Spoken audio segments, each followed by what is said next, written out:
Hello there, Lothar here. This is part 2 of the video on basically sort of final decisions and maybe some methodology around that I follow for my gear for the PCT. Going to jump around quite a lot. Apologies, I'm trying to get through an awful lot of material. I don't want to do these sort of navel gazing detailed comparisons between gear. It's done better elsewhere. Check out again the Halfway Anywhere gear surveys if you want a detailed comparison of what everyone wants, or sorry, everyone uses on the PCT. So I'm going to dive in. Let's talk about simple gear first. Tents, right?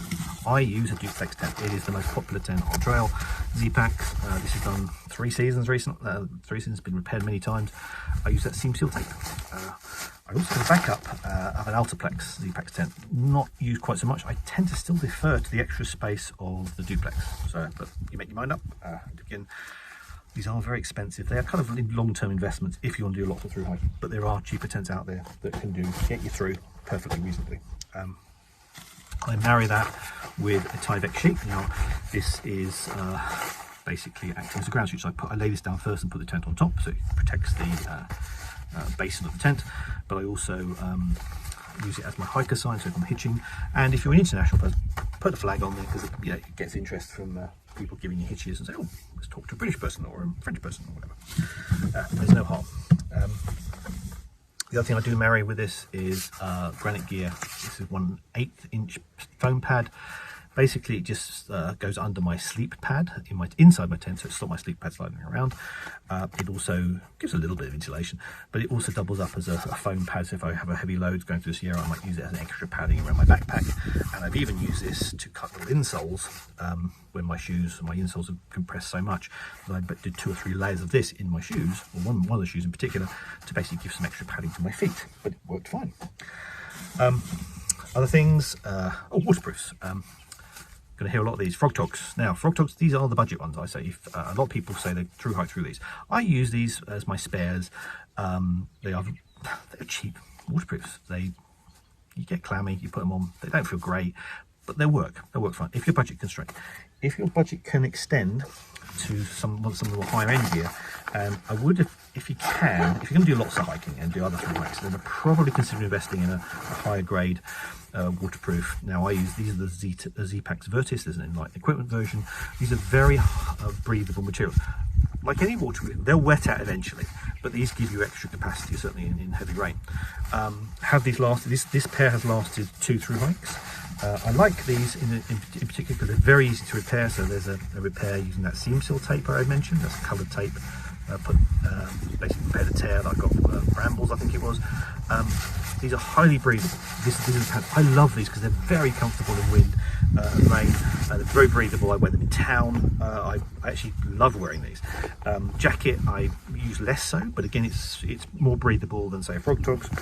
So I can use my Vertis on trail and keep the frog togs as a spare if I have a catastrophic problem with my waterproofs. Touch wood, I haven't had that so far. The other thing I do marry my waterproof with is in my backpack. I don't normally have a bin liner or a trash liner. I usually rely on the fact that I keep a modular system. So my tent is in its bag. My sleeping quilt is actually is the one thing that's in a dedicated waterproof bag. But then I use a lot of these Tyvek little sacks. So this is my toilet bag. I've got food bags. I've got granite gear bags I'll talk about. But on the outside of the tent, so outside of the backpack, if it's raining, I use this. This is a rain shield, rain cover, sorry. Clips on, and it just lets the water run off the backpack, keeps the vast majority of the water away. Again, if you're one of these people who likes bin liners, then you don't need one of these. But again, you make your choice. I also am a very fan, coming from England, of umbrellas. Now, you might think, why would you take an umbrella on the PCT? A lot of people use this as a sun umbrella. This allows you to hike into the hotter parts of the day. It takes the edge off the sun. I love these. I think these are brilliant. This guy has done 2 through hikes, as you can tell, it's quite battered. It's also great in the rain in Washington. And what I do is I'll pop it up, and then this covers my head and body most of the time. So basically, I'm not getting wet on top, and any rain drips off the umbrella onto the rain cover and then onto the ground. So these are great. If you are going to go for an umbrella like this, don't go for the short ones, go for the full-length ones. These are the ones that sort of fold out and then fold out again. There's too much to go wrong with these, and I had one of these before. It failed. I use this for short trips. but I tend to also defer to the long full-length one, just because it's more robust. But don't dismiss umbrellas. Right, oh, just go back to sleep pads. I'm sorry, I'm jumping around, but I do apologise. When it comes to sleep systems, you marry your quilt or your sleeping bag with usually a pad. Some people have those concertina foam, closed cell foam pads, like basically concertina. I don't sleep very well on those. I have them. I use thermarests. I've had the Uberlite. I've had the big silver one, R5, which is the one you use on snow. But I've ultimately settled for the ProLite Plus. This is heavy compared to the most of the ones. Probably not so popular. I'd like the fact that this is a combination of foam and air. It's not just a pure air pocket sleeping pad. But you make your choice which one works for you. A lot of people like the Uberlites or thermarests of different types, and you'll also, as I said, you'll also see these concertina ones on top of people's packs, which if you're young and you're less sensitive to how you sleep, then a lot of people like those as well. As you get older, sorry, I go for my comfort, so I take the extra weight. Also when I'm sleeping, particularly if it's cold, I have merino long johns, which I can't actually find at the moment. But the other thing I do find, I'm exceptionally cold when I'm camping. I've got these puffy trousers. Now, I don't actually use these necessarily on a through hike, but I know people who do, that they use this as maybe it's very light. It allows them to keep them warm as soon as they get into camp, but also they might use this as a extra added sleep layer, certainly in the Sierra if it's very cold. And if you feel the cold, you might want to consider these rather than maybe having a separate sleep liner, a thermal liner. You can buy those. I'm not a particular fan of those, but I know people who do swear by them, and they like the fact that they give extra protection on the inside of their sleep system. So again, you make the choice what works for you. Apologies, jumping around a lot. Just have to pull out a pair of sunglasses now. Don't forget, you're going to be seeing snow and ice and probably some beautiful lakes and things like this. You want polarized sunglasses. That basically takes the any horizontal polarized light, basically any reflected light you get off the snow, and eliminates it, so you're not squinting in snow and ice. So try and afford or buy polarized sunglasses. This is quite an expensive Smith's pair, but there are cheaper versions out there, but try and get polarized sunglasses. Ben, apologies, jumping around again. Vertical gaiters. You'll hear about those. You have some wild colours. They do work very well. They just basically stop all the material, like the brush and stones, going into the inside of your shoes. They're just ankle high, but for the desert, these are great.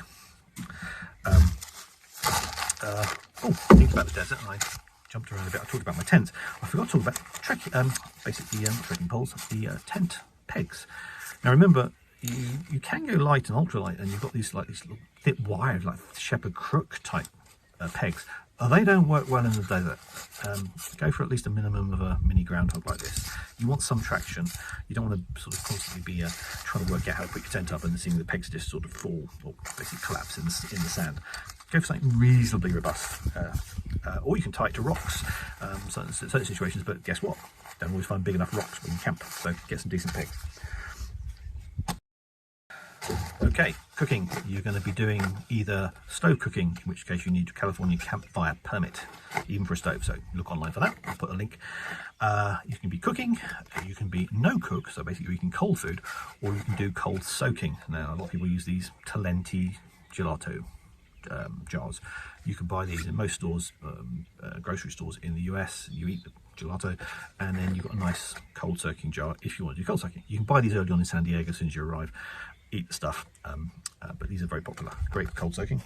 I mix it up on trail. I mix up cold soaking. Sometimes I drop my stove, put it in my bounce box. I might, if I go this year, I probably would take my stove.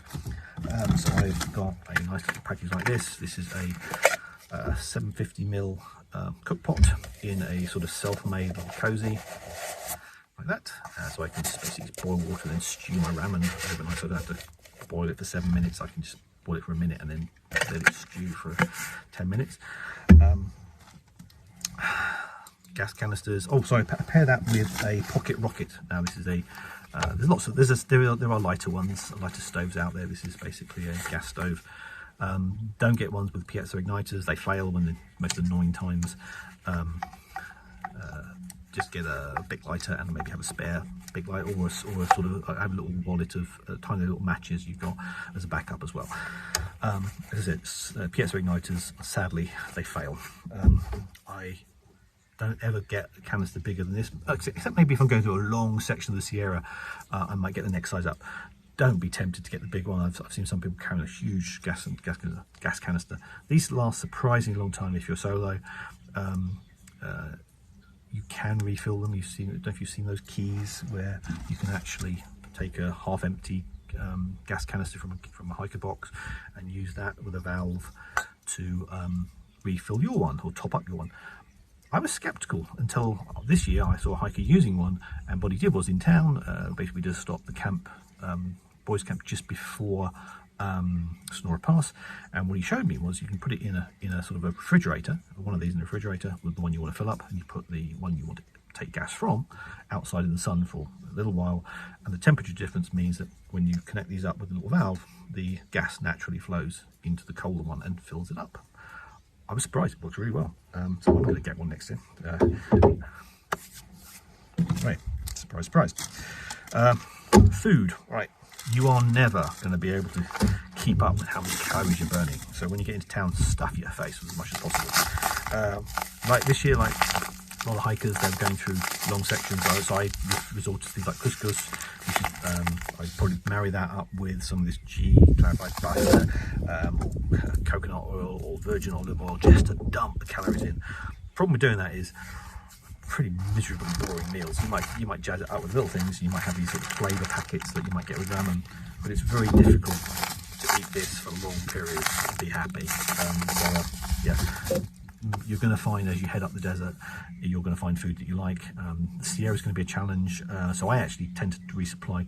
I come out, I do the Kennedy Meadows, I send all my food in there and maybe use the local stores to finalize things, but if I'm sending my snow gear up there already, then I just fill the packets up with all the spare spaces with food that I know I like, so I don't have to worry. I know a large proportion of my resupply is going to be there waiting for me. I come out at Kearsarge Pass. That's a nice break from the mountains. Some people like to stay in and they go to, I think, VVR resorts to resupply and then go on to Mammoth. I like a break out of the mountains, go to Independence by Kearsarge Pass. Be aware VVR is a great resort. It is very remote, but it just means the prices are inflated as well. You can send packages there, but yeah, you're dealing with a remote site that has to drive things in, so be prepared to pay extra.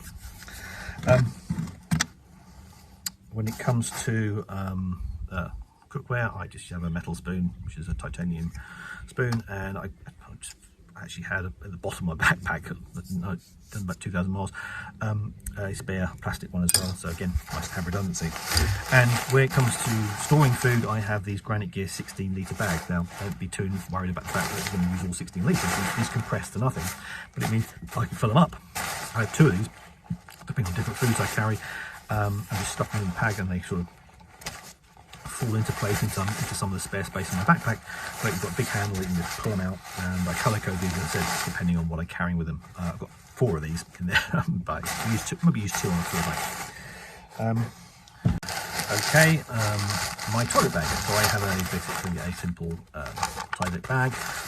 It's a lot of these, just to keep it everything modular.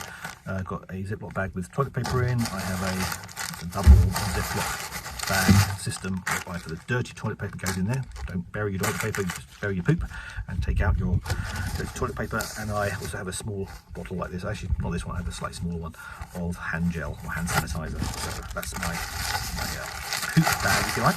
I just dig the hole using my trekking pole. I don't bother using poop trowels. I also carry in a little bit of first aid stuff. I carry, it's not necessarily first aid, I carry this Technu, which is the stuff for, basically it's a wash that if you're exposed to poison oak. Never had to use it, but I know people who have, particularly around Hauser Creek, which is the first day. What happens is people maybe camp down there not realising there's quite a lot of poison oak around on the first day, and they arrive at Lake Morena having severe reactions. So you might want one of these, but I would also say be careful where you camp, certainly around Hauser Creek and other places. But Hauser Creek is notorious for poison oak, so be aware. I also carry bug stuff, but I don't carry bug spray. I carry these bug wipes. These are basically not permethrin, DEET, sorry. You also might be tempted to treat some of your gear with permethrin wash or spray. I do that on some gear, but I tend now to just defer to these different versions of bug wipes. But nice and easy. Also carry a little bit, certainly in the desert, this is basically a bit of a body glide in a little tub, so I get chafing. You sweat a lot in the desert, so be prepared, you're going to potentially be chafing quite a lot. Tablets wise, I carry medication, I carry ibuprofen, I carry Imodium, I also carry, I have problems with sort of indigestion sometimes, so I carry these Alka-Seltzer sort of things you can put in water bottles, and it means that I don't have a heartburn when I'm sleeping. Now in my bounce box, I don't carry this. Remember I talked about in the last video these Dr. Scholl's sort of ingrown toenail pain reliever. Well, I carry that, but I also carry in my bounce box, a small pair of scissors, such that I can trim my nails in town when I get there. And I've got some extra gel there. So again, this is my sort of regular. If I'm going to stop in a town, I will have gear waiting for me, such that I can pull the bounce box if I know there's something in there that I need. If I don't necessarily need something, then I bounce it forward. I also have a smaller version of this Neosporin, and I also, because I sometimes have eye allergies, I have this sort of eye wash, certainly in the desert for me. Not necessarily desert, but I find I need it. Okay, now going to move on to snow gear. Now, we all use trail runners, don't we? Yeah, we all know we shouldn't use trail runners in snow and ice, but hey, we do. I'm guilty of it too. What do you put on trail runners that give you extra traction? Well, there are, when you go and look at the different spikes, I've actually got a set. Now these are ones I would never use on a PCT. I'd use these on basically if I was walking on a lake or sort of frozen lake or icy streets. These are Evo spikes from Catula, so these are basically titanium spikes, but they're very short. Don't want that for the PCT, so don't get confused by those. What you do want, or most people have, are the microspikes. Now these are the Catula microspikes. Now if you look at the length of that spike, it's about that long. Okay, and that's usually pretty much sufficient for most of the time on the PCT. Now if it's a high snow year and if those conditions are pretty bad, then you might see recommendations for getting full crampons. Now these are, so what crampons work with trail runners? Well, these are Catula K10 crampons. Now look at the length of that spike. That's going to give you plenty of traction. The problem with these is that wearing these long term with trail runners can be uncomfortable. So if I was going to the Sierra and I knew I was going to be wearing it most of the time, I might actually switch out and go to a semi-rigid shoe rather than trail runners. But that would be extreme. Most of the time, all the Sierra I've been through so far, is I've been able to use trail runners with the micro spikes on the Sierra. There are other brands. This is a Snowline set of microspikes. They're almost literally size for size and shape design. They slip easily over trail runners. They're exactly the same, pretty much the same as Catula microspikes. Okay, right. I think that's it for the moment. I've got other gear I can talk about, but I'm hoping this kind of discussions are useful. I'm sorry again, it's very quick and fast, but the idea is I'm trying to skip through things and cover a lot of material without going into too much of the nitty-gritty. But if you have any comments or suggestions, put them in the comments below and I'll try and cover things in the next video. Speak to you soon.